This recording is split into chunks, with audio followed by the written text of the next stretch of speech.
دوستان عزیزم درود. امروز یه پیش غذای عربی داریم که وقتی بچشی نمیتونی ازش سیر بشی. ببینید چطوری فقط با چند قلم مواد ساده میشه یه پیش غذای فوق العاده خوشمزه درست کرد. ما نیاز به سیب زمینی داریم که سیب زمینی رو به صورت مکعبی کاملا برش بزنید و داخل قابلمه مقداری روغن سرخ کردنی بریزید و بعد از اینکه داغ شد سیب زمینی ها رو بهش اضافه کنید و زمان بدید تا سیب زمینی ها کاملا سرخ بشه.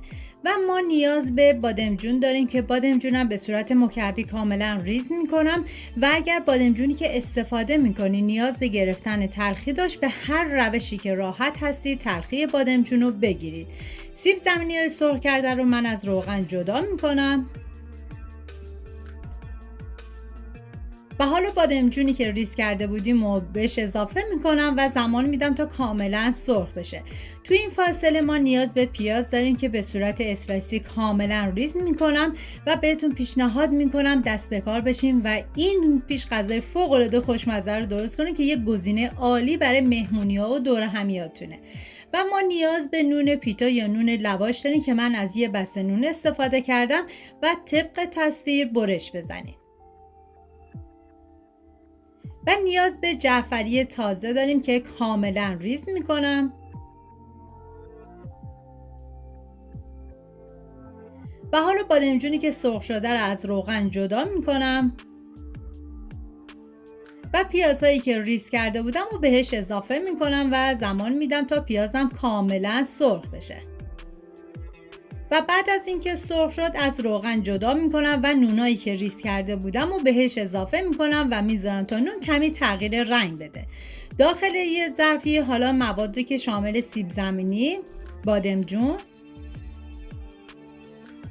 و پیاز داغ، جعفری خرد شده بهش اضافه میکنم و هم میزنم و میذارم تا همه مواد با هم دیگه مخلوط بشه. ببینید این پیش غذا حتی میتونه یک شام خیلی سبک باشه چون فوق العاده هم خوشمزه است و هر کی بخوره عاشقش میشه.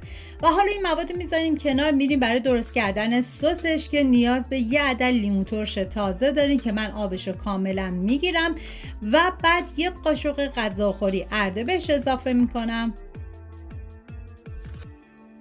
و 3 قاشق غذاخوری ماست پرچرب. هم میزنم همه مواد با هم دیگه مخلوط بشن و ادویه‌ای که برای این سس استفاده میشه شامل نمک و فلفل سیاه هستش. هم میزنم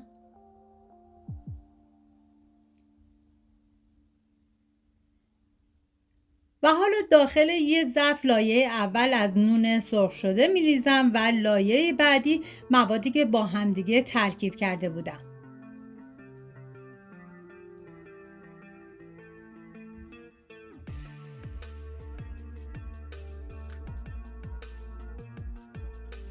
و حالا سسی که آماده کرده بودیم رو روی این مواد میریزم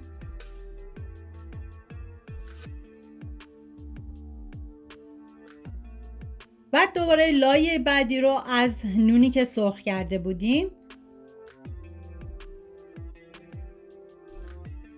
و در آخر ما نیاز به رب انار داریم که من از 4 قاشق غذاخوری رب انار استفاده کردم و دیگه بعد از این پیش غذای فوق العاده خوشمزه‌مون آماده است. امیدوارم از این پیش غذای ساده و خوشمزه لذت برده باشین. اگر دوست داشتین خوشحال میشم با لایک و سابسکرایب حمایت کنید تا بتونم ویدیوهای بیشتری براتون درست کنم. سپاس از همراهی همیشگیتون. تا یه خوشمزه دیگر، بدرود.